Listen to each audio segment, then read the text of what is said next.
ಪ್ರಪಂಚದಲ್ಲಿ ಅಧರ್ಮ ಹೆಚ್ಚಾದಾಗೆಲ್ಲ ಮತ್ತೆ ಮತ್ತೆ ಧರ್ಮ ಎತ್ತಿಡಿಯಲು ಒಂದಲ್ಲ ಒಂದು ರೀತಿಯಲ್ಲಿ ಅವತಾರ ತಾಳ್ತೀನಿ ಅಂತ ಸ್ವಯಂ ಶ್ರೀಕೃಷ್ಣ ಪರಮಾತ್ಮನೇ ಹೇಳಿದ್ದಾನೆ.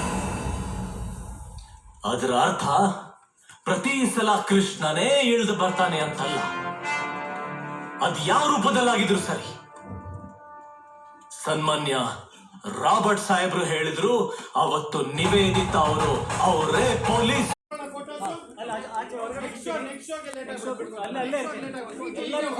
ಅಲ್ಲ